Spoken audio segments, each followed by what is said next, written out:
David, didn't take you long. Been waiting in the corner. Good to see you. Nazra, where have you been, Nazra? Been absent. I'll pass on the absentee to the office. Hope you're doing well. Good to see you here. Sanya says hello from India. Oh, it must be about 1 o'clock in India, isn't it? No volume. What do you mean, no volume? Can you guys not hear me? Can you guys not hear me? Can you guys hear me okay?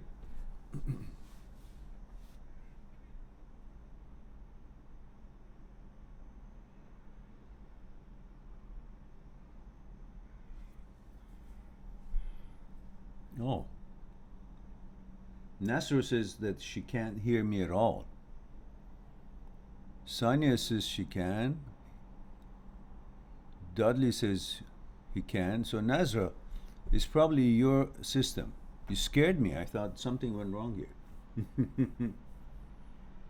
Because everything is the same as it was that I broadcasted last night. I didn't touch anything. Yeah. All good. David, you say it's not loud enough?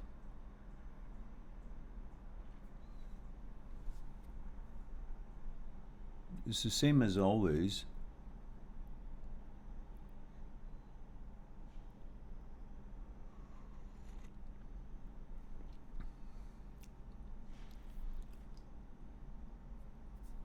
No sound.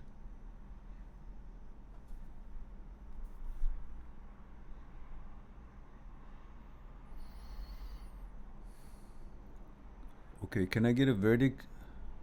Nobody hears me now? What's going on? David has sound. Okay, could you guys just say yes means you have sound, and no means you don't? So everybody please do that if you will. Sid says he can't hear me either. That's funny. What's going on? What did I do different?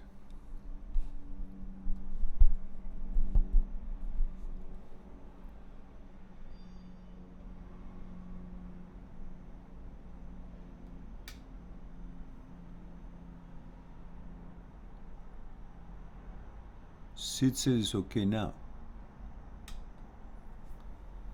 So why is it that some of you think you cannot, but some of you can? So Dave says yes, that means you guys can hear. Sid says okay.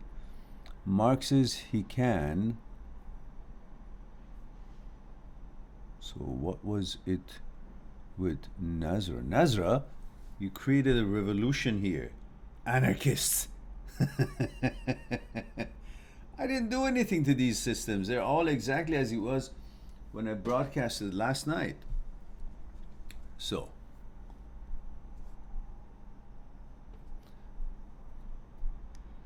we're gonna find the agitator here. Nazra, you're fined for $5.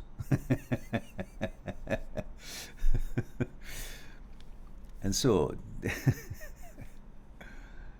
Sanya says we can't hear you, but she then says we can.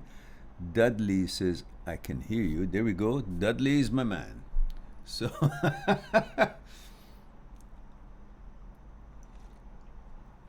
David says I have sound. There we go.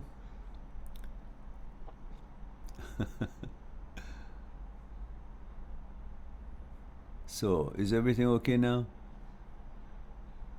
And Nazra says, comes from the left field and says, I can hear you now, but before wasn't good. Not my fault. I'm innocent because I didn't touch anything. Everything is as it was.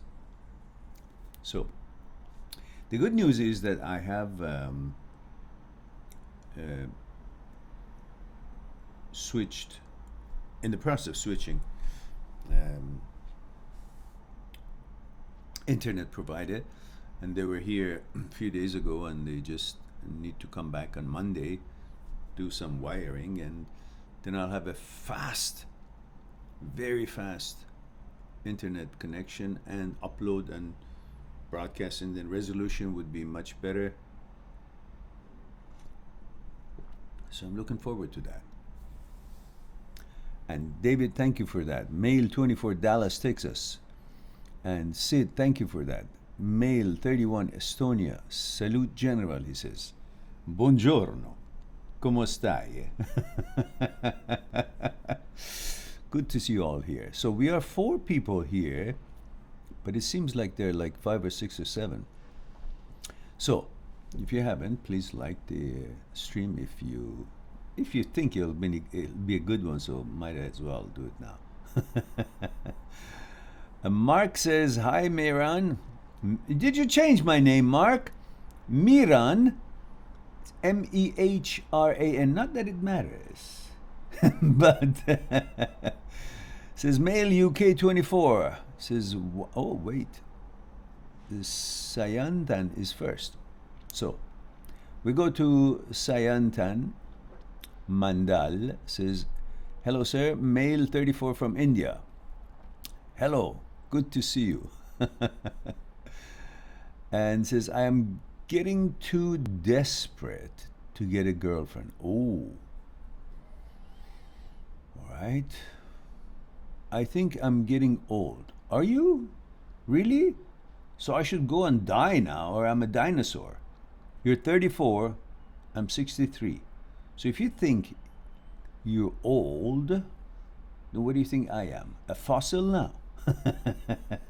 I should go start buying real estate for my grave. So in other words, you're not old as long as you're alive. And even when you're not alive in this form, you're still living, only in a different dimension. So let's go back to Sayantan and see that what he's pointing towards in his question. So I think I'm getting old and spending too much time on social media to find a girl instead of focusing on my work. There we go. Well, and you say help. Oh, it looks like you don't need help. You figured it out. You see, we experience world, although it doesn't seem like, mostly are fooled and we think that we experience world physically, but in fact we experience world mentally. Our physical apparatus are just there to facilitate the locale or mobility of our brain, because it is the mind that feels everything, experiences everything. For that, we may have to be in a different location to experience something different, and for that we have legs. And you may think that you see with your eyes, taste with your tongue, and walk with your legs. But in fact, mind sees through the eyes, mind tastes through the tongue, mind walks through manipulation of the legs. So who we are and how we experience is all here in the mind. So when you sit around the computer and keep talking with girls or social media, your mind believes that this is reality. This is real. Yeah? But mind has a rule and body has a rule. You still need that physical touch and experience and connection, because there are certain things that the mind cannot experience without the existence of our body. In other words, mind can never experience sex if it wasn't because the sensories that they come to picture when physically we are interacting in an intimate relationship. So they each have their roles in our life, mind and body. And the coordination of the two makes us whole and to be able to experience life as we are meant to. But also, our consciousness has limited the unlimited world. The consciousness, which is our traditions and religions and customs and what we have read and what we have seen, what we have been taught, what we have been exposed to, the movies, the newspapers, the books, and all these have made us to be who we are, our consciousness, our conditioning. And that conditioning has created something similar to a virtual reality goggle that you put on your head, and you enjoy a certain kind of a reality that is not, but you think it is because you have limited the field of vision and you only see what that goggle allows you to see. That's the limit of your vision. And then therefore, because there's nothing else for you to compare, you will be totally into that story or that scene to the point that if you're falling over a cliff, you actually feel you're falling over a cliff. So it has limited your world, that virtual reality goggle, and have put a story in it, and you think that story is the entirety of what it exists. Now, your consciousness acts similar to that virtual reality goggle and has limited your field of vision of understanding there's a bigger world out there than what the limit of your consciousness is. Therefore, you believe that everything in this world is limited to what you have been conditioned to, what you can understand, and what you come in contact with, your consciousness. Which means you're looking into and experiencing the unlimited world, unlimited opportunities, unlimited existence of this experience with a limited abilities. In other words, your consciousness have put a limit to your abilities to understand and experience. So the whole unlimited world has become limited because you're interacting with it through your consciousness. So when you sit in front of your social media, your mind doesn't know the difference. Your mind thinks that you're actually interacting with a girl and you're experiencing that whatever it is that you experience, then it stops desiring or encouraging you to actually go physically out and bring that physical experience, interact physically, so the mind can actually get the full benefit and experience of it. So you kind of lose that interest because you're being somehow satisfied with that. It's like you're hungry, but the food is not ready, but you snack on little, I don't know, cheese and nibble on this cracker here and there, and you feel satisfied. Okay, I don't need food. It's okay, I'm having it. But it's not really a good, complete, meal, is it? So you kind of deprive yourself from the complete meal when you start nibbling on things. And social media is like little nibbling on things, and you get satisfied because I'm getting a little enjoyment, and you get used to that. You get conditioned to think that is good enough for me to feel good about myself and think that I have a girlfriend or I have a social life. And then you settle with it to the point that one day, though, you realize that, well, these are all virtual. I want the other part of my existence to get involved, which is the physical.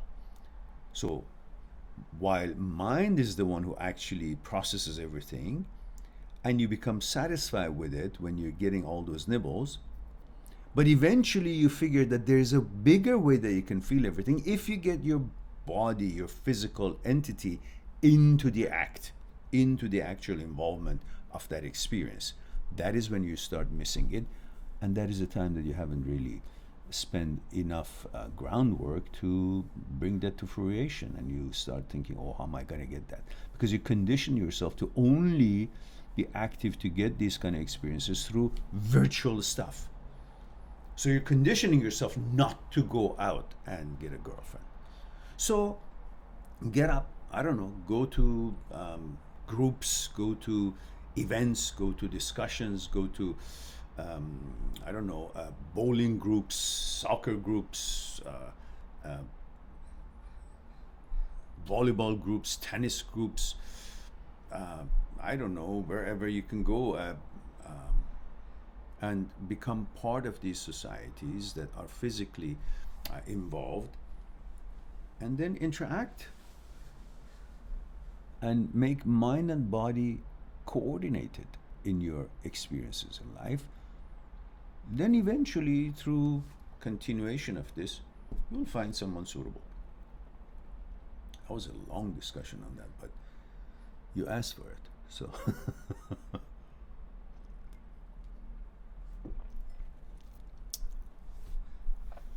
Nazareth says 21 from Atlantic City, New Jersey. TM says, hi, Mehran. Hello, dear. And now let's go to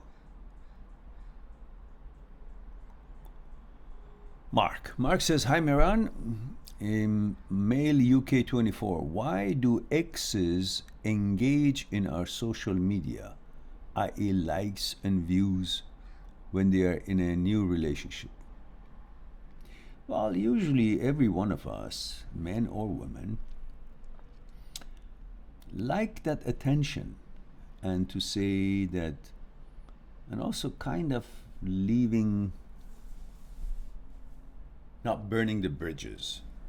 And at the same time, when they engage with you in the way of social media, liking and all that, when they're in a new relationship, they kind of want to tell you that they're happy, like they're not having animosity with you.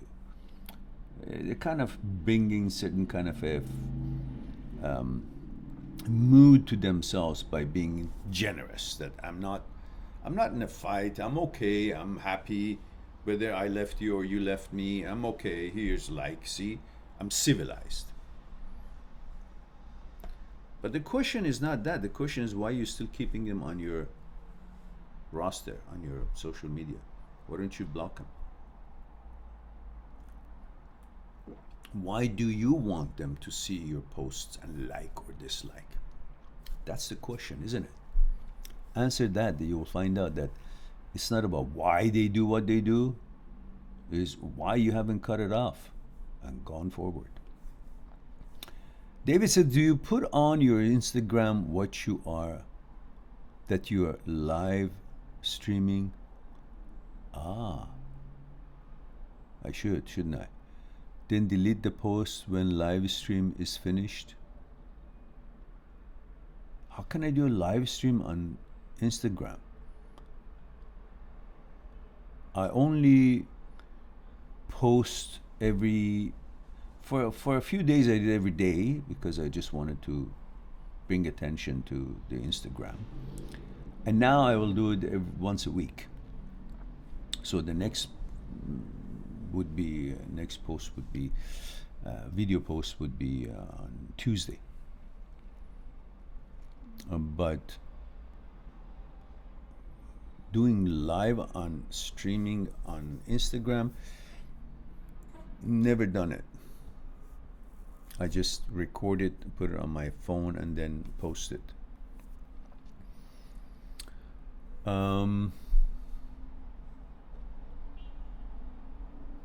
Nazra says, Mehran, we came back home from St. Paul, Minnesota. We really had a wonderful time. Good. So all the wedding is all done. Sayanthin says, thanks for such a wonderful solution, sir. You're an angel. Feeling much relaxed now. Good. Let me see. What was it? What did I say? I see. Yeah, okay, yeah, that was the long discussion that I just said. It was for you, okay. See, I'm forgetting already. Abhi says, hi, sir. Can you please tell me when will be today's morning live stream chat will be uploaded? Oh, today's, you mean this one? Or the one last night? the one last night, I haven't. It's uploaded, but I haven't published it yet. And the one that I'm doing now, probably publish it, I guess, right away. Kriti says, hi Mehran sir. Hello Kriti. Kriti, it's your birthday, is it, today? Or was it a few days ago? I think I did send you a birthday thingy, right? Anyhow, happy birthday, if that's the case. Kriti says, 24, female, you helped me out yesterday. Yes, I remember. I guess I remember. I remember the name. And Appy says, no, last night. Last night, I haven't, it's uploaded, but I haven't published it yet. So I'll publish it. But because on weekends, sometimes I have 2 times a day, like Friday noon and Friday night, and Saturday noon and Saturday night, maybe even tonight. There'll be too many uploads to kind of, I can keep them for another day when there's no upload. I used to do upload every day, but I thought it's just too much. So I'm now a little bit more kind of slow on that one. And Kriti says, birthday, I was a few days ago. It was a few. Yes, I know. I did send you a birthday wish. I try to keep up with everyone's birthday, but sometimes I guess I could miss it. But I remember yours. Tim says, last year's I developed really well. Sent new goals and really going for it so well. Leaving behind almost all bad things from past. Good. Good, Tim. Wunderbar. And guys, don't forget the protocol, please. Please. Still, although we've known each other for a while, but I don't necessarily remember all the credentials or all the details. So I think, Tim, you're in Germany, aren't you? I think you are. I know you pretty well, I guess. Because there are few Tim, and I don't necessarily remember the last names, but I think you are in Germany, and I know you purchased a book, and we've talked several times. I hope I'm not right. I'm not wrong.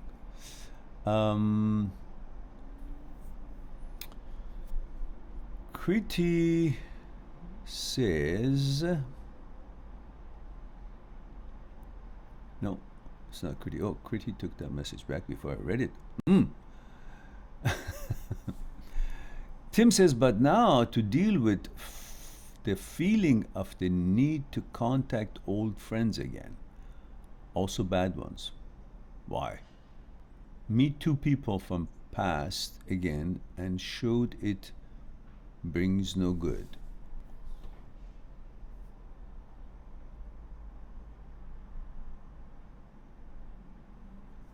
So my question, Tim, is why would you want to contact the people from the past? What for? If you haven't contacted them for a while, you must have had a reason, and don't doubt yourself. And you didn't contact them, you must have had a reason, and you were feeling great, so why go backwards? Tim says, I have to add on, I have a drug past issues and so on. He said, don't really know the reason. Well, there is a rule of thumb, says if you're not sure about something, don't do it. Very simple. If you're not sure about something, don't do it. It's not a lottery, and most often we don't win lottery when the odds are too heavy, too big. So if you say you're not sure why you feel like or you felt like contacting the past, people from the past, well, that means it's good enough reason not to do it, because you have no reason. You're not sure. You're not clear. So why should you do it? Why do you go for this 50%? I'm not sure, but I'm going to do it. Why not say I'm not sure, so that's why I'm not going to do it? You know? It's like wanting to jump over a cliff into the ocean, and you say, "Well, I'm not sure if I know how to do this well. If I'm not sure if I can land properly into the ocean. I'm not sure if the angles are good enough so I won't hit the rocks." So what do you do in those things when you're not sure and it's serious? Because you can see the damage could be, it's a possibility. What do? Naturally, your common sense comes to the picture, says, "Well, I won't do it. I won't jump the hell with this. I'm just not going to. What's this?" So I jumped in the water here, and I may actually, break something or crash into it in a bad way. Why should I do it? What for? What am I trying to prove? So you simply take care of yourself. Your instinct says, "Well, don't do it," and you won't do it. But some other things in life, when you're not sure, you still do it. Why? You know? Tim says, "Wow, yes, it showed to be true. First seemed great idea, then ended in disappointment." I think, I may be wrong because I don't know enough detail here, but I think the reason you contacted them because you elevated yourself in life and you felt good about everything. You were on track and doing stuff that you wanted to do, and it was all positive and giving you good results. You felt proud, and you kind of wanted a kudos and kind of affirmation, or kind of maybe even boasting, to change the image that maybe some of those people in the past had of you, and you wanted to kind of show them what you have become, that what powers you have now, what advancements you have now. That was a mistake, if that was the case, because you're trying to get approval from some ding-dongs in the past that obviously, it wasn't good friendship or something, and you moved on. Now you want to show the ding-dongs that I'm better than what I was, that I was associating with you guys, you losers. Now that I'm, advanced myself and in far better and I accomplished myself, I want to show you losers to approve me. I mean, it doesn't make sense, does it? So maybe that's the reason. So you should start thinking that I don't need to let people in the past to know how well I'm doing, how good I am, that I've moved on and I'm not the same as them or similar to them, and the fact that I've gone far away from their type of lifestyle. You don't need that. Just be good for the sake of yourself. You want to do whatever it is that you're doing great because that's what you choose to do, not because you now want somebody else to say, "Oh, you're all good for you." What for? Who are they to say that sort of thing and you feel good about it? Yeah? Let's see.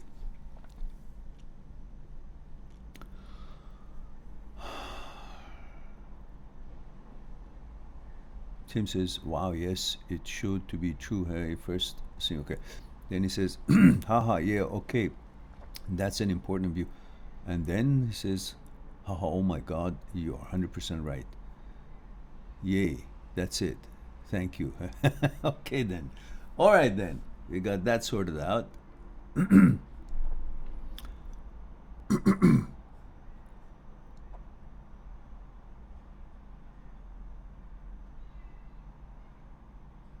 You remember, if you're running fast or going in I don't know, some speed machine, some vehicle or aircraft or car, or running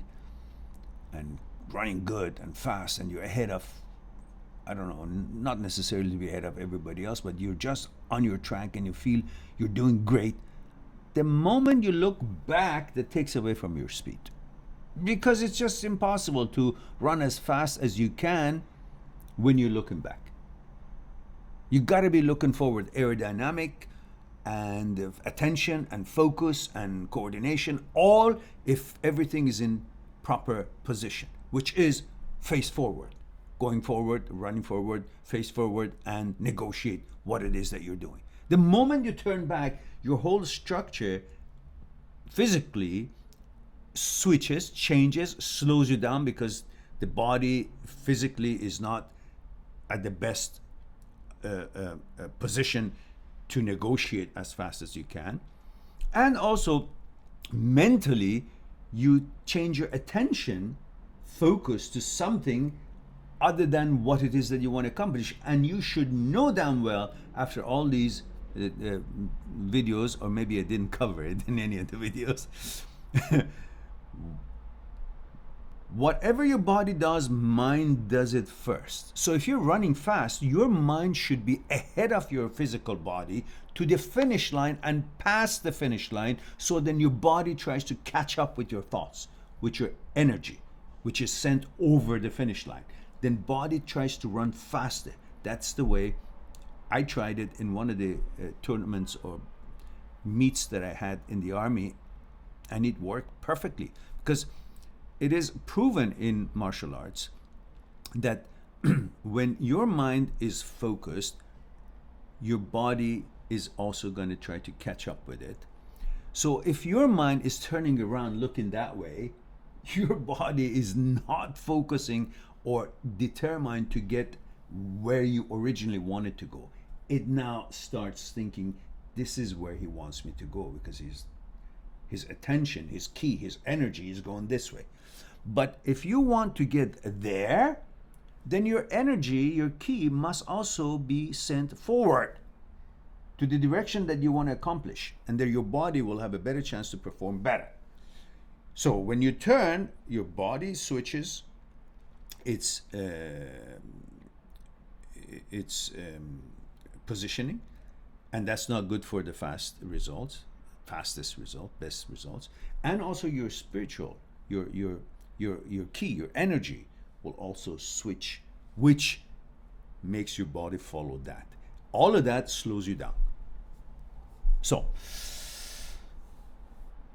and I tell you a short story. I was in the army when I was very young.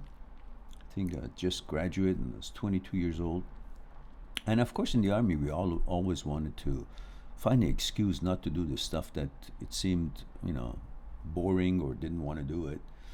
So when they asked who is good at certain sport, I always put my hand up, even if I wasn't that good in it, because that would take us away from the regular routine and put us in the training, which is sport, and we like that. So swimming, yes. Volleyball, yes. Basketball, I wasn't good at, but yes. Running, I wasn't, yes. And so running, at one day, it was a hot summer day in Iran, and they were going to choose who's going to be on the team. So they were from all units, so many of us. That was a 10,000 meter run to choose the team. And I wanted to be part of the team because that would get me out of the base, go to arenas and compete. And that would be, making it all a little bit lighter and easier than just being in the base and going through all these routines and stuff. So here I was with everybody else. We ran. It was just a big stadium and kept going, and it was hot to the point that somebody was opening the hose on us while we were passing a certain part of this whole arena, and we would get wet and feel better because it was hot. So many left the race in the middle. They fell apart. And there was only maybe a bunch of us left. One of them was the champion of the whole units. I don't know how many different platoons that he was the champion. And then there was two other, and there was me. And the reason I could do it, I wasn't a runner, but just because my mind was actually powerful through my training in university in Aikido and mind and body coordination. The mind was pulling me and the body was following. So I got accepted as one of there were only 5 of us left, and I was one of them.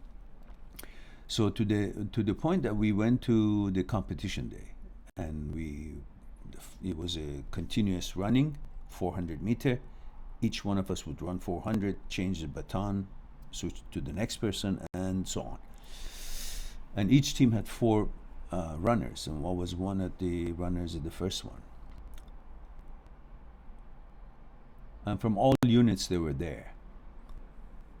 So we started running, and the guy from another unit in my heat, or whatever it was they call it, He was the actual champion for all units, and he was starting with me. So I knew I'm not that kind of a runner to compete with these guys. So I said, I gotta play the mind game. So I started running. You know, the thingy went off and we started running, and I went fast as I could, which I know these experienced ones are gonna hold back because they want to be strong at the end. So I went as fast as I could and took huge distance between this guy. I guess he blinked and he thought, holy shit, this guy is gonna finish. I should catch up with him. And he started coming. As he was getting close to me, I would slow down. Let him catch up. So as soon as he was just about catching me up, I would push again and increase the speed, increase the distance. Then I would slow down and let him catch up again. And then I would go again. And I was dying in there, but I was just doing it. I did that 3 to 4 times. He finally gave up. He thought he could never catch me. He thought that it's impossible to actually catch me because every time he comes here, I'm going fast. By the time I was about to get to the end of my 400 run, my legs were going different parts, just running like a horse that was lame. But it was my mind that was pulling me because I put my mind further than my body, and body was trying to catching up. So the whole merit of the story is that whatever you want to do physically, your mind does it first. So if you focus on your energy being in the direction that you want to accomplish, then you will have a better performance and your physique will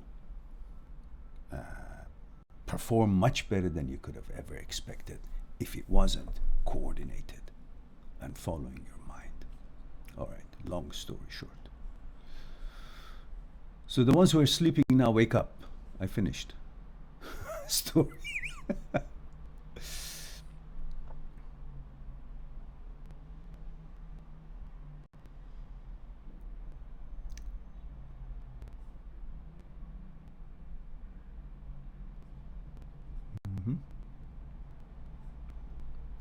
Oh, I lost. Where was I? Where was I? That.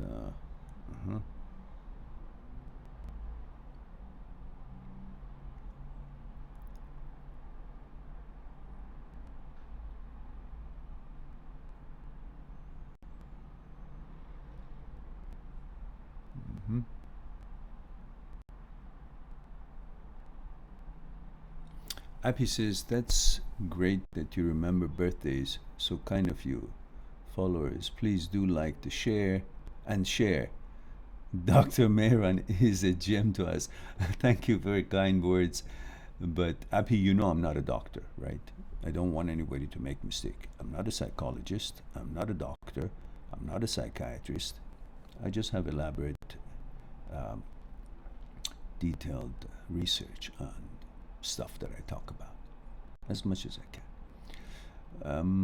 But don't listen to me, guys. Just what I say is try it yourself and see if that works, that makes sense. Otherwise, it won't be development. It'll be just listening to what I say. TM says 34 male check. He says, ex contacted me about paying her back. Paying her back? Well, you borrowed money from her. I will be doing that. Funny, this made me go back to missing her. Ooh, don't. That's, you're not missing her. You're missing intimacy. You're in your memory where there was no trouble between you two, and you're remembering all that, and you're thinking it is now the same. It's not. She's a different person. Remember, just because she looks the same, she sounds the same, or she demands the same, that doesn't mean that's the same person when you guys were together. See her for who she is now, not perceive her as how it was then.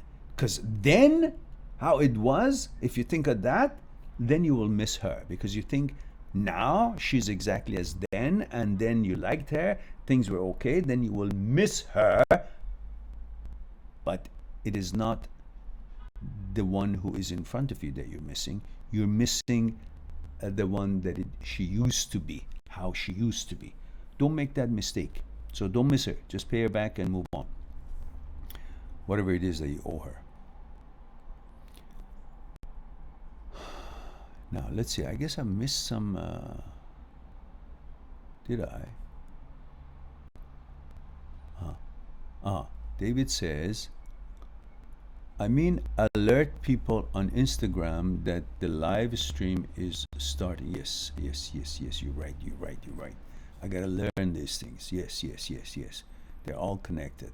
I can simply go on and click on the story, right? Is it story or is it upload? Just on the story and record something, says, okay, everybody know that the live goes on. Yes. It's true.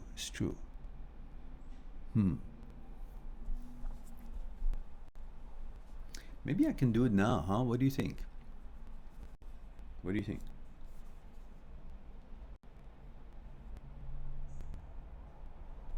Let's see.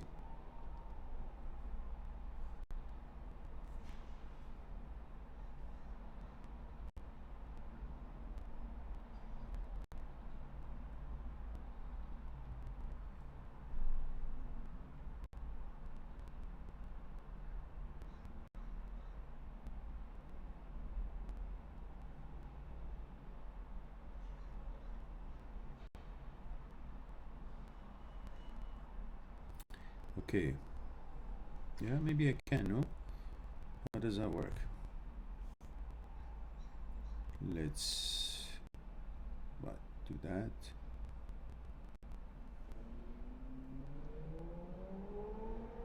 Story. I guess so, no? There we go. Hello everyone, just trying something new, trying to let you know that I'm live on YouTube. If you want to join us for our live discussion, please do. And talk to you there.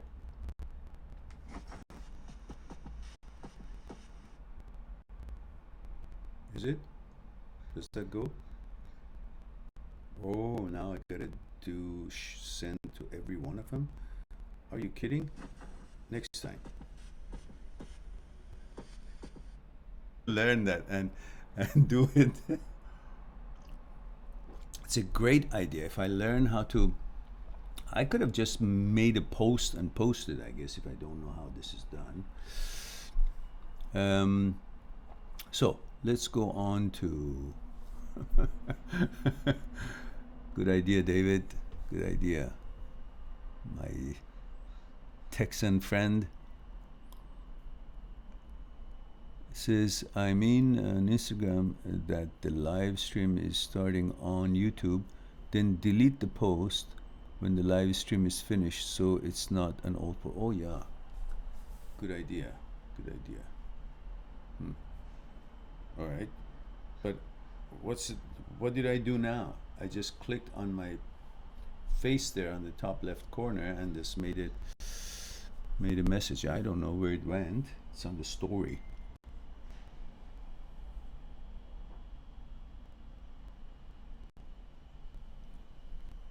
All right. It was a very good idea. I'll do it, at least I'll learn. I asked my son how to do it, and then I'll use it tomorrow. It's a very good suggestion. Kudos, David. See, every little one of these suggestions can help us grow. Kriti says a 24 female was dating someone in my class in med school for 2 years, potentially long term. Unfortunately, he called it off. Yeah, why unfortunately? When he called it off, that's an evidence that he wasn't qualified. Why would someone who calls something off is still supposed to be considered as a qualified endeavor, an experience? Why? You should simply say, well, it's definitely not qualified.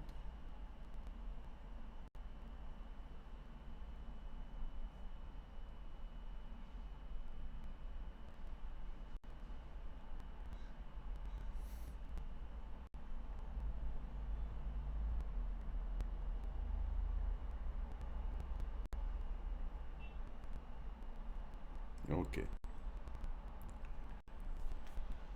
All right. It's taken care of there. So we have Tim says I have to add on. I see. Yeah, we dealt with that.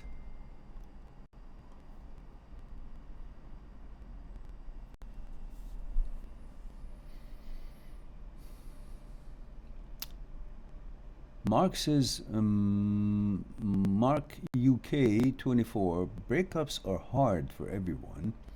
I'm sure when then the person breaking up with someone isn't completely sure if it's the correct decision, breakup must be harder than being dumped. Who cares which one is harder? What's important is if you, whatever decision it is that you make for whatever reason it is, you got to be able to have a plan to move on. In other words, not that you have a plan what to do, but no, have a plan to move on, meaning you must want to move on after that. Because you can't make a decision and then start thinking, oh, should I have not? Should I have? What should I do now? No, you made a decision, or somebody made a decision and broke up with you, or you broke up with them and you weren't sure, but you made that decision. That means you did go through analyzing it and figuring it out, and you came to a conclusion. And remember what Dr. Ferris, my professor at university, that I quote him once in a while, said that at the time that one makes a decision, one believes that that decision is correct.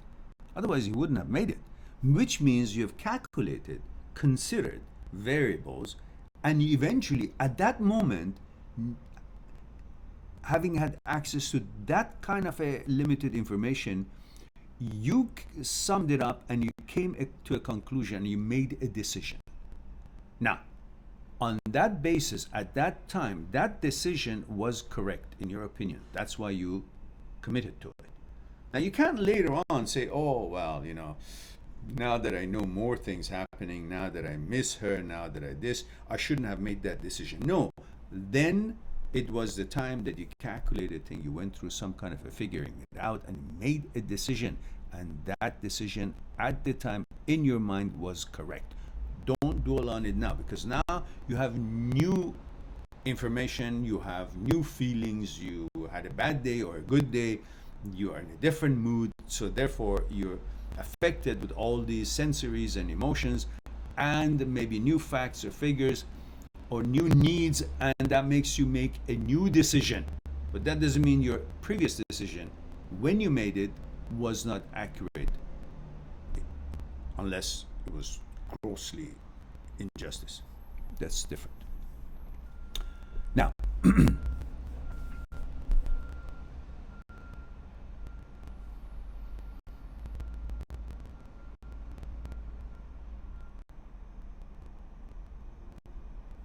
Tim says, now I know again why to ask you.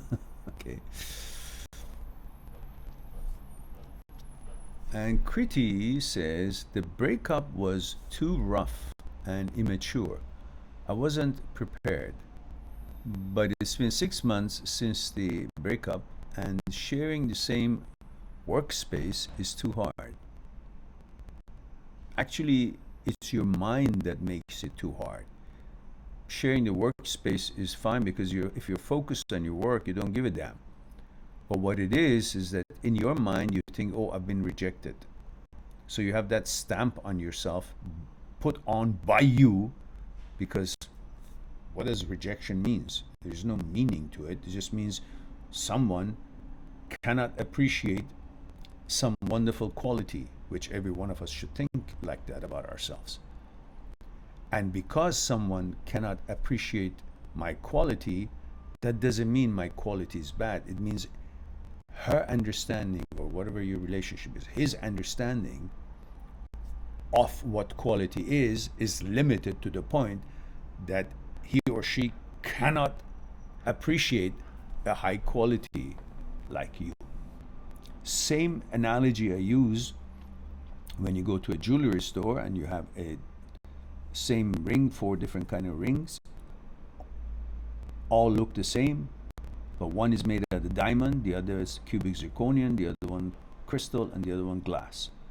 So if the person happens to choose the crystal one, that's his or her choice and knowledge and ability to tell the difference or appreciate, or his taste or limit of knowing what quality is.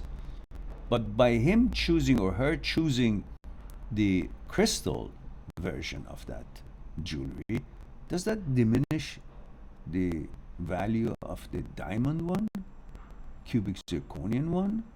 No, it doesn't. So why should you think a choice of someone of a lower quality or a wrong decision would determine your value?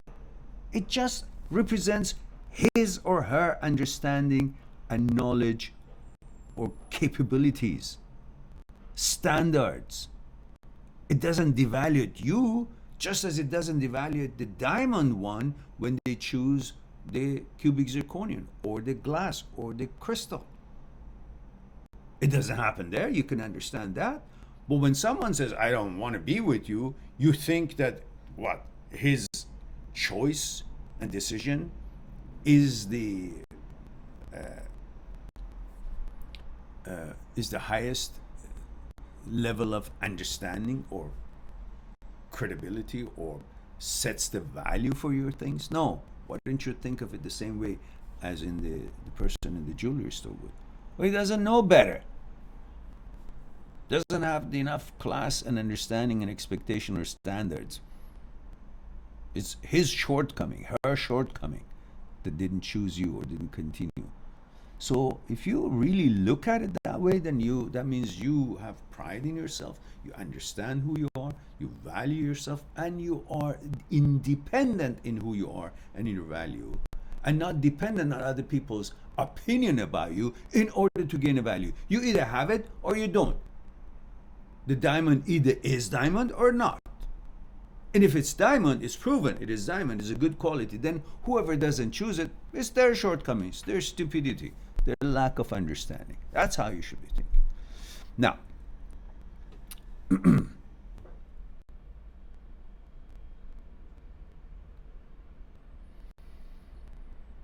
and she says meeting him is terrible because it's fake and formal. Yeah, okay. So don't give a damn. Just think of him as some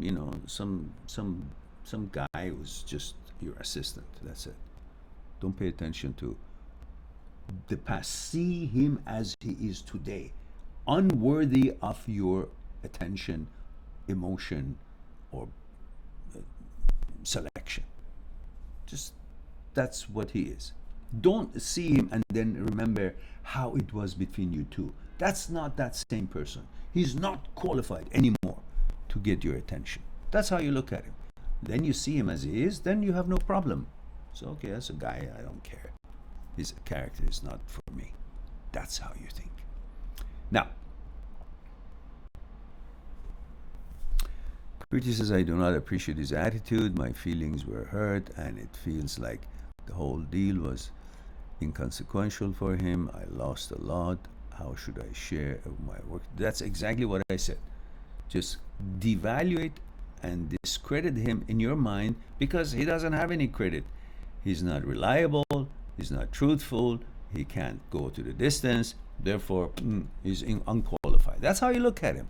But if as long as you think like, oh, he was good and then therefore, it's not. It's not. How could someone be good when it lets you down? All right, let's go to Abhi. Abhi is talking to Kriti, that's good. And Nazra says, my dear Mehran, my cousin tried to took her life last week. Oh, why? There is no reason, no justification. Because her fiance, I ended the relationship. What you said something like that.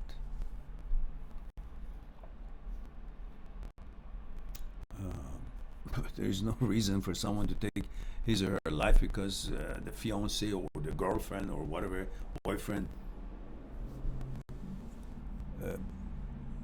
cancels the relationship or breaks up or something.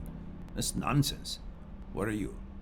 The whole entirety experience of this universe, this life, is about some other dude or some other girl to what? Want to lay with you, want to be with you, and if not, then there's nothing else in this life that you've come to experience. That was it. The whole cosmos came together to bring you to life so you can lay with this girl or with this guy. That's it.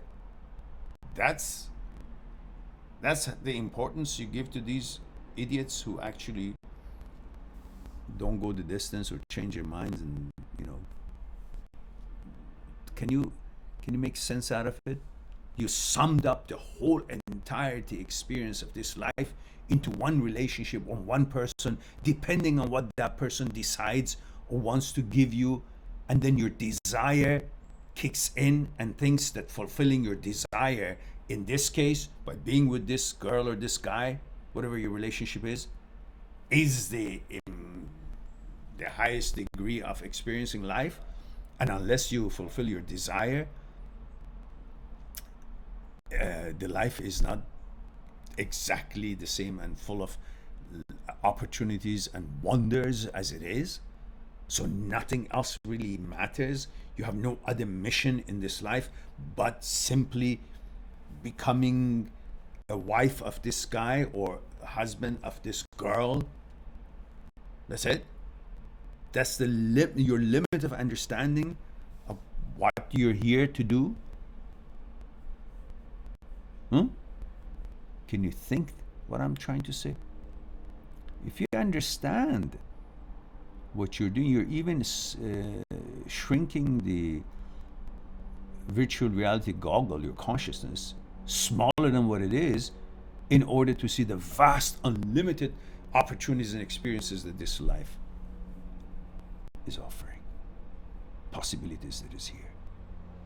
How could you then even think that what you're thinking about taking your own life is of any credibility, any possible decision made with the right mind? Your life is the most valuable thing you have in this life. Everything else matters because you are here. Because you are the most important thing in this world. For you. And you think what you actually desire is the most important thing? And if you don't, then nothing matters anymore? No. You're the most important thing, not your desire, not pleasure, not your ego. They're all subordinates to you. They're all fragments of your center. They are following you. You are the master of your desire, pleasure, ego, and everything else, not the other way around. So if a desire for something doesn't come about to be, the hell with it. You're still the main part of this whole existence of you and experience of you. You go on and desire something else. There's so many other things that can serve you and please you.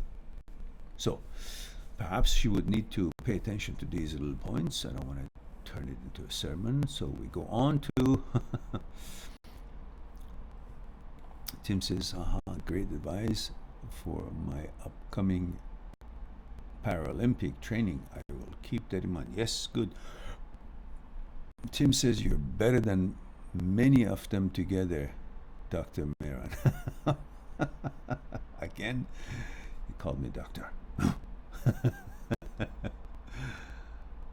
All right. TM says we had a chat last week. She left me for her ex. So why should you miss it? Why would you qualify a woman just because she's a woman? Being a woman is not because of her efforts. She didn't have anything to do with it. She was born that way. So And you, as a heterosexual male, you love women. You pursue women for procreation. That's how you're put together. So the fact that you're interested in a woman, that's not a credit to that woman. That's not a that's not an evidence for her qualifications to be your partner. That's just her gender. And you, as a heterosexual male, you are programmed in your genes to seek and be interested in female. But the fact that she's a female and you're interested in her is not a credit to her. It's not because of her. It's because of how you're put together. So that is not a qualification. You got to go further than that. And you got to be respectful to a woman, because there's a lot more to a woman than just being a female. And that is what you actually build a relationship with. Who she is, not how she looks like. Because how she looks like has nothing to do with her, and you're drawn toward it because you're a heterosexual male. That's how you're programmed. So you got to go beyond it and know that woman is far more than who she, just her gender, and respect her to get to know her, how she's put together, what is her consciousness like, because that's where the relationships takes place, between the two consciousnesses. So expect more from the woman that you want to be in a relationship with. Don't settle for the fact that she's got nice pair of legs or she looks gorgeous. That's not an accomplishment.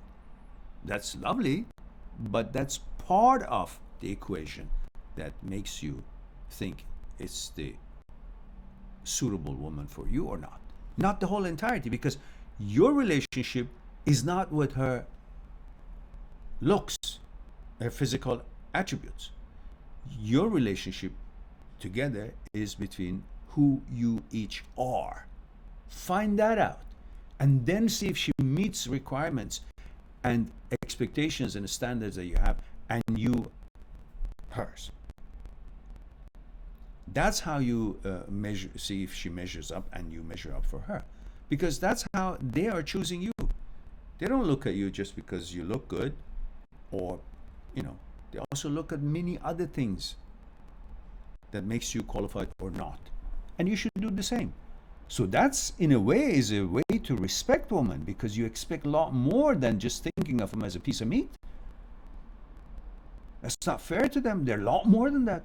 So many educated people, inventors, doctors, professionals in this world, teachers, and all kinds of credentials and all kind of wisdom that they bring with them. And if you just want to, downgrade them all to just how they look, that's not fair, neither respectful nor helpful to choose the right partner. So expect more from them, get to know them, get to know each other's consciousness, and on that basis, see if you guys qualify or not.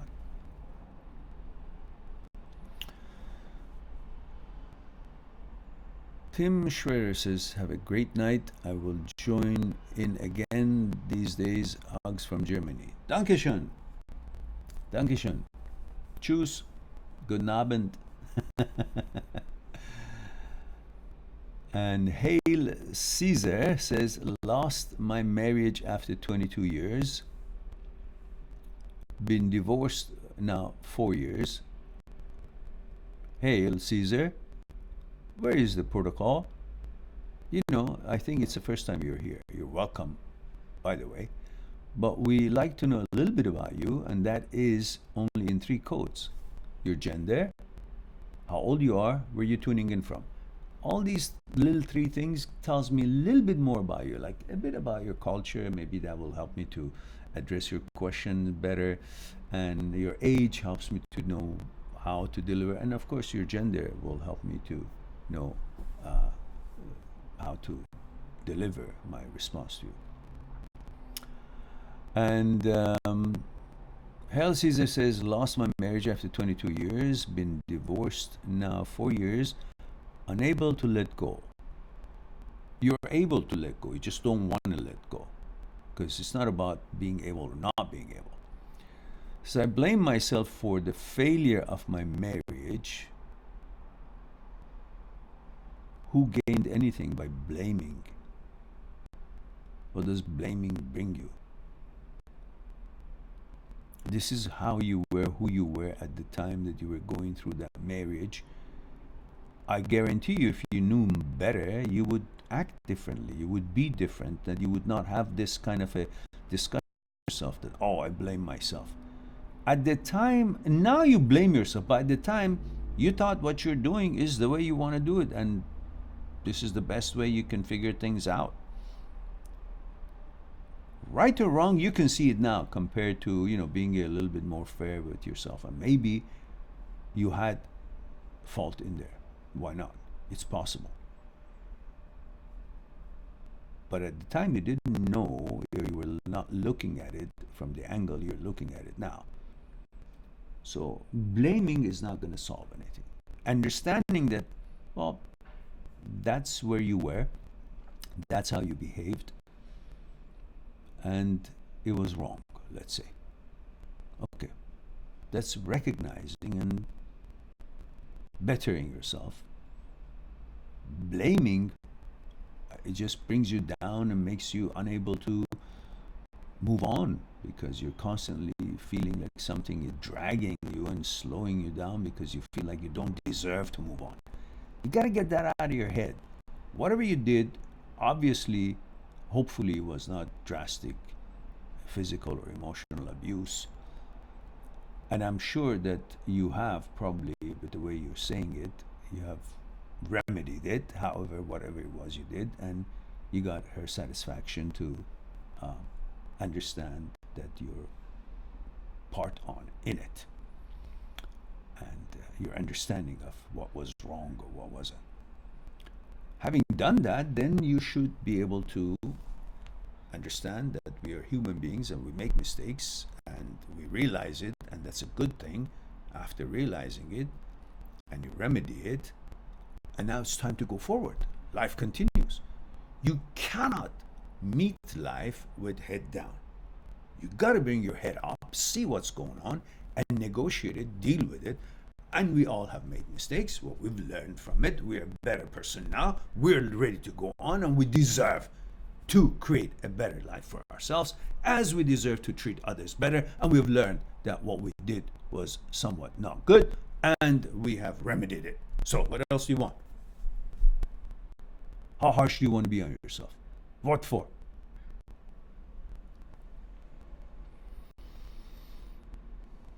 And he says, I believe I'm destined to suffer the rest of my life. No. Suddenly you became God? Judgment Day?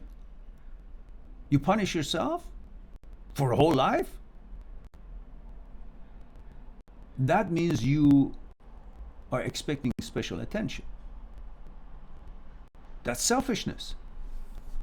When you constantly get on your own neck and pester yourself about something that you can't do a darn thing about it because you made a mistake, it's gone, you remedied it, it's time to go forward.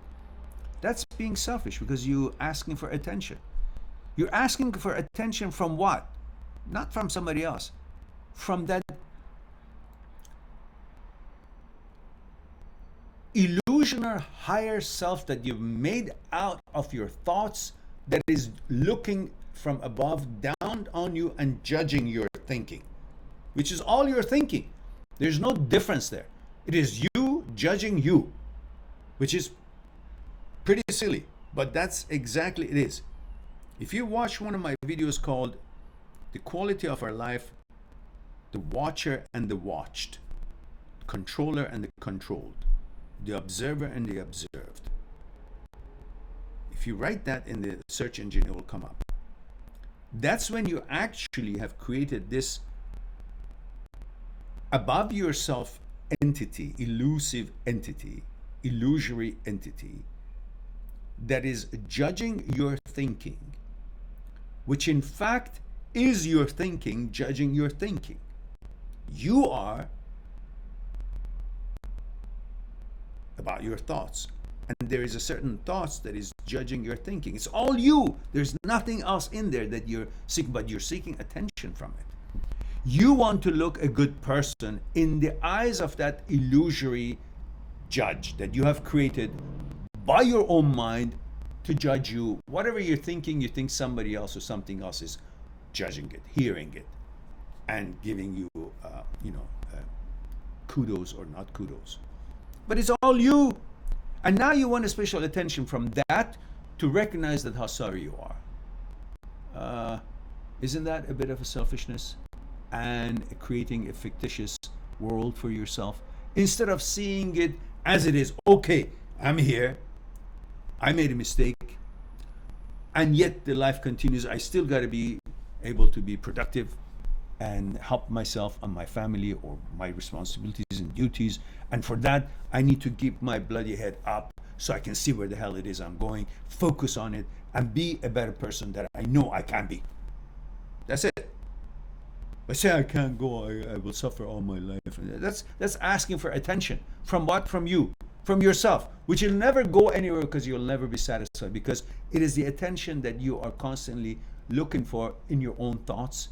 And because it doesn't have an outside effect on you, you will never be satisfied because you think it's never been fulfilled. And that cycle continues. So I'm saying to break it off and push forward and don't give a damn about it. As long as you have remedied whatever it is that you think you've done, which I don't know. I'm just assuming that it wasn't anything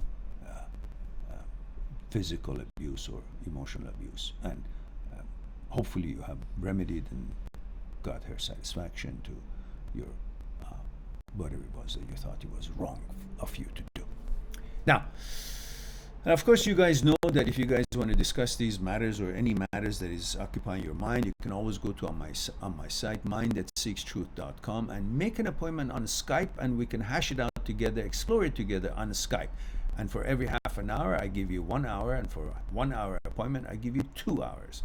So that would be very affordable at the same time. If you like the quality of our discussions and you benefit from it, then I think it's time for you guys to think seriously to have an appointment with me and discuss it and get on with your lives. And if you guys want to have a short talks and something that you can't wait to make an appointment on Skype and get my confirmation of the appointment, and then we eventually set it up and get together on discussions, you can also go on an app called Callmart. Callmart is an app out of Tokyo, and it connects all people around the world when they have a service that you can simply go on Callmart and look for Mind That Seeks Truth. And if you see a green light, you can click on it and you'll be connected immediately with my cell phone, and we can discuss what's on your mind that you couldn't wait, and maybe 5 minutes, 10 minutes, 20 minutes, half an hour. It would be good for short calls. It's like $1 a minute, and that way you get your questions answered, concerns addressed. Together we explore it, and you didn't have to wait. That's a fast way of contacting me. Or of course on the site you can also write an email, and the email is like some $10, but I have to separate them this way because there's so many emails coming. I don't know which one to answer first, but the ones that are coming from the site with that kind of a feed, then I will give priority to that one. So these are all your options that you have. And of course the videos, we have 1,500 videos here that you don't have to talk to me, don't have to explore anything, make an appointment with me. They're all there. If you know which video, which questions you have, they're all there to help you out. Support is available. There's no shortage of that. But do make sure to click on my site and check it out, see what kind of support is available. And there's a package called the Ultimate Breakup Cure, which is $198 and has lots of perks and discounts on Skype consultations and the videos that you should be watching that you don't know which one it is, and so on. And the mindset that it comes to in the form of video and at the same time in the form of PDF that you can print and have it with you, mindset to move on, and all these other perks that you can look at it on my site, mind@seekstruth.com. Now that I've plugged that, let's go to the next question. Well, I have to do that. We got to make money, guys. Otherwise, when there is no economic viability on some project, well, one cannot allocate more time to it, and eventually it fizzles out and dies. So we don't want that happen. So we need support. We need super chats. We need I don't know, all kinds of mechanism that is here, appointments to support the channel. So, and of course, if you have any connection with any kind of a medium that wants to do it, interview with me to put us on the map, by all means, television, radio, newspaper, whatever. Tell them to contact me. Okay, now, Tim says, and thanks for the advice, Mehran. Hit the point, I guess. Should ignore the emotional need for contacting old people. Yes, you don't need their affirmation or approval. Who the hell are they? You're far ahead of them anyhow, and you should be focused on your own path and what you want to accomplish, and that's all you need to do. Yes, it is correct. And let's see.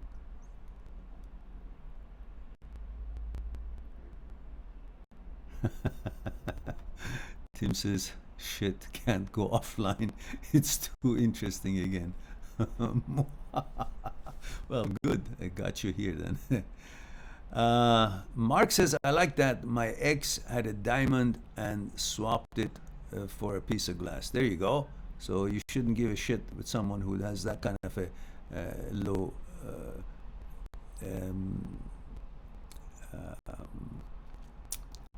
expertise in understanding what value is. Emmanuel says, hello, Mehran. How are you? Hello, Emmanuel. Male 26, Boston, he says. Says, what are your thoughts on teenage sex? It overwhelms me when I see especially girls of 13 years of age already having sex. Of course, it's not right. Absolutely not right. Definitely not right. It should not be happening in anywhere in the world. That's all I have to say about that. Very simple. You know?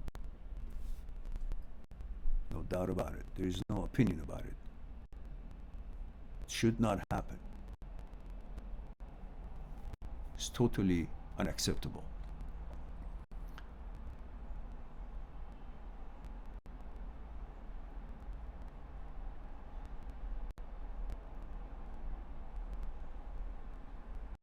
He says, it's kind of hard to respect them when you hear these things. It's not about respecting them.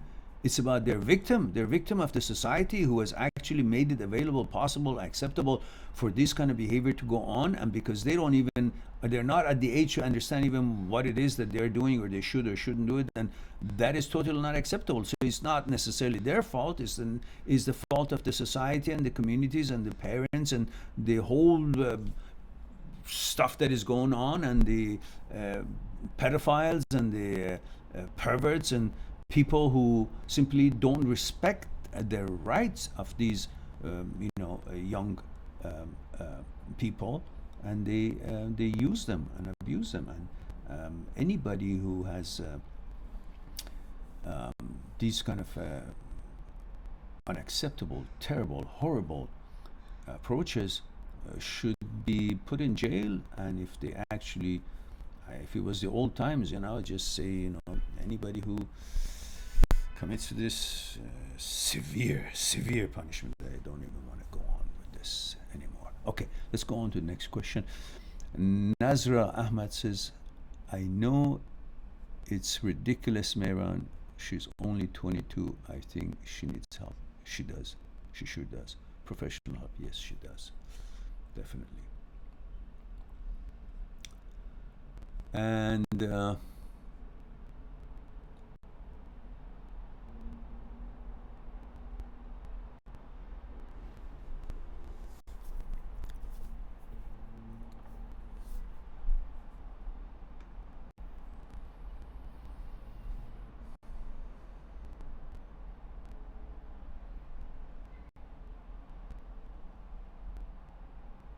TM says she was there for me when I was depressed and couldn't work. I agree from our last chat that she would have left no matter what. It just felt weird when I had heard from her. I should respect myself. Yes, of course. Oh, I remember. She was the one that was paying the bills and stuff, and when you were ready to take on, when you got your job back and all that, and that's what you were hoping for, to be there for her, and she left. But that was her choice. It's not your responsibility that she didn't hang around to reap the benefits. So be free. Go on with your life. Don't limit yourself with this kind of nonsense. Honestly, you're bothering yourself for nothing. Hail Caesar says, hi, Nazra. Oh, okay, he's talking to Nazra.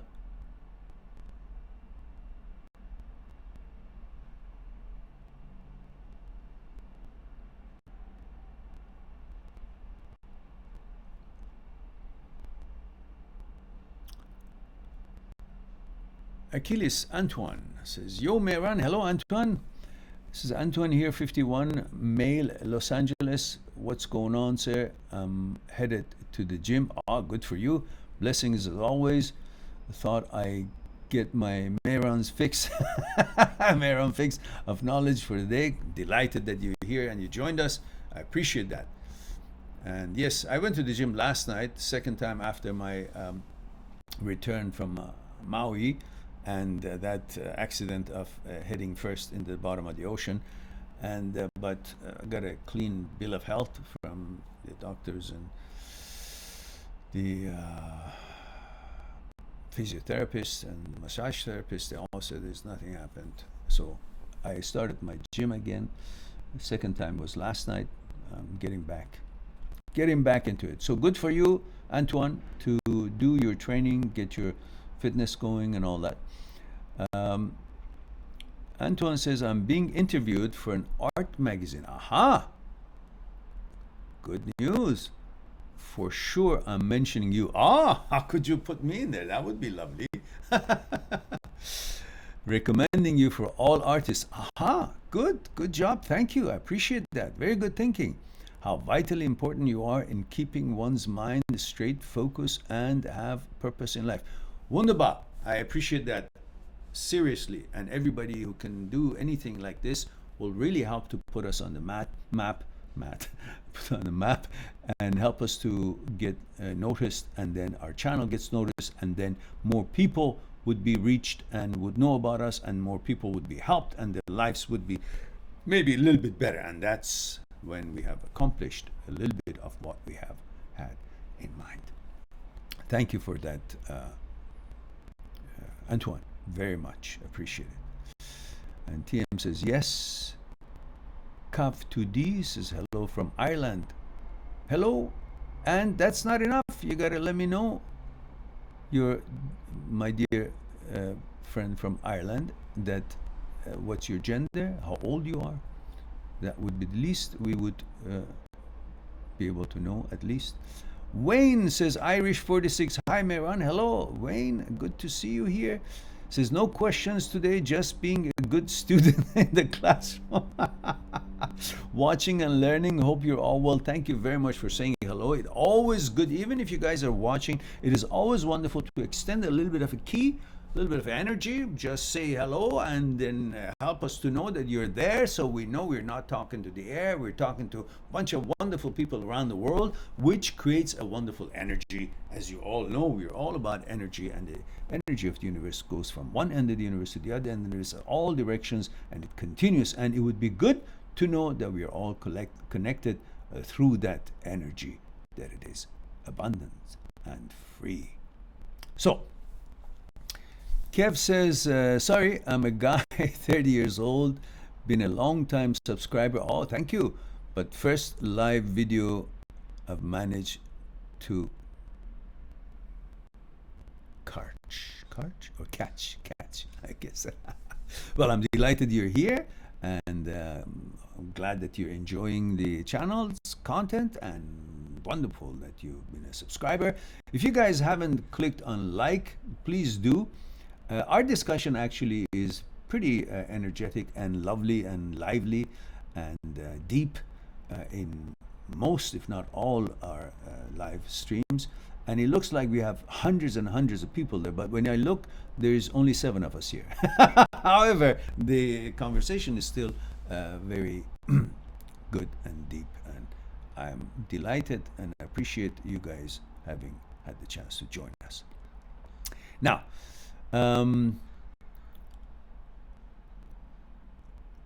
Royal Doyle says 24 from Montreal. Is it Montreal? Is it MO? Massachusetts? No. Montreal? Montenegro? No. Mexico? No, I don't. It's MO.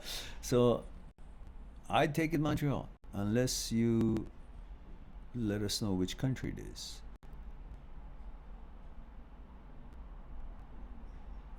Greetings, I watch your son's channel constantly. Ah, okay, so wonderful. We have a guest from Star Wars community. Wunderbar. Missouri. Aha, Missouri. Is MO stand for Missouri? Really? I thought it would be MI. Well, anyhow, welcome. You're welcome here. So, guys, oh, interesting. Oh, okay, good, good. Thank you for that. So, let me know if you fire up. If you have, MI is Mississippi. Ah, there we go. Okay, good. Thank you. We learned something, or we corrected something. Guys, it looks like we have hit all the questions. It's 1 hour and 27 minutes and 35, 36, 37, 38. It just keeps going on. But usually we like to have 1 hour. But of course, you know me, when we get in the heat of the conversation and good questions coming up, I can't pass up until I answer all your questions. And now, just about to say goodbye, but we have another question here. Petite Man says, hello, Mehran. Hello, Petite. Says, oops, I'm too late. Yeah, you almost are, but you can still, not too late to say, you know, you're 17 from UK, so at least we all know a little bit more about you. But see, I remember. Kev2D says, do you think humans are designed to love more than one person at the same time? And in romantically. I always wondered when people break up, then have a new partner, you know. Well, good question. You know, before I tell you, I give you my answer, I want to tell you a little anecdote. Nasruddin was a Turkish philosopher of thousands of years ago. And one day he was traveling with his camel driver, and they were going to city by city. And every city they would get, people would gather around. He would go on the podium and he would get a sermon, a speech about philosophy and life and so on and so forth. So then they would go to the next, you know, they would start going toward the next city with this camel driver, and then they would, you know, camp behind the city the night before, and then they go into the city the next day. Again, groups would gather, he goes on the podium, and he would give the same speech. It was about 10, 11 nights they did that, different cities, 11 different cities, and then one night when they were sitting and camping outskirts of the next city that they had to speak, he had to speak at in the morning, his camel driver says, you know what, Mullah, this is not a big deal. I can do exact same speech as you do, just as good. It's not a big deal you're doing. Well, of course he could, because he had heard it 11 times and he had memorized it. And Nasruddin says, well, okay, no problems. In next city tomorrow, they don't know me. So we switch places. I become the camel driver and you sit on the camel, and you become Nasruddin and I'll be the camel driver. And the camel driver says, sure thing, no big deal, I can do it. So sure enough, they entered the city the next day, and now the camel driver sitting on the camel is the Nasruddin, and Nasruddin is being the camel driver. So they introduce him, and he goes on the podium, the camel driver, and he gives a speech just as good as Nasruddin himself, because he had heard it for 11 nights and he had memorized it. Until it came to the question and answer period. And somebody asked a question, and that was a really juicy question. It was a hard question. And the camel driver, of course, not knowing a thing or two from whatever he talked about, he was like a parrot, just repeated whatever he had heard from Nasruddin. He didn't know the answer, naturally. And he thought it through and says, you know what? This question is so simple that even my camel driver can answer it. And he looked at Nasruddin to come in. So now I'm looking for my camel driver, see if I can get help to answer this question. Okay, now, well, what you're referring to is ability to love. And yes, we are capable to love many things in life. We can love a flower, we can love a tree, we can love a dog, our animal, like we love a horse, we can love our family, we can love our children and friends. A different love, but you're talking romantically. First, in order to address that, we gotta understand what love is. If you're referring to love at that feeling of arousement, like being aroused, being horny, and physically aroused, that's not love, that's lust. And we are capable to have lust. If you're a heterosexual male, you're programmed in your genes for procreation, to love woman, to pursue woman, and you can have lust for any woman, whether you're married to her or not. That's a capability of a human being. But that's not love. That's lust. If you're talking about love, let's understand what love is. What is love? When people say, let's make love. I mean, you can't make love. What is it? That's having sex. That's not making love. What do you call it making love? When you say I love you to your girlfriend or your wife, do you really mean you love her, or you love what she does for you? Do you know her? To love someone, you got to know that person, right? And to know that person means you got to know her fears, her desire, her thoughts, her consciousness, her ego. Do you know all that? Because that is the person. Unless you know all that, how can you love that person? That's why when a person says, oh, I fell in love today, you can't fall in love today. You gotta know that person, and that means time, interaction, negotiation life, and seeing each other in action of negotiating your daily lives, and to see how you treat each other, how your consciousness works, how your thoughts are formed, what your fears and desires and egos and pleasure, and how you deal with the whole challenges of life, the concept of life. So then you know that person. Now, in relation to you, you can see if you love that person, her existence.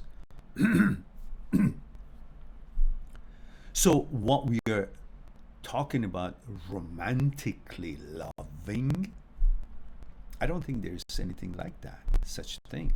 Because if you love that person. And if you love, that's beyond the lust and romantically love. And there's only one kind of love, which is profound.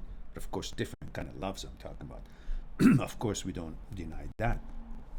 But when you say romantic love, you can always love one person romantically, the way you're saying it, because that itself needs lots of knowing about that person. And that knowing means knowing all the fragments and ingredients of the consciousness that we just talked about.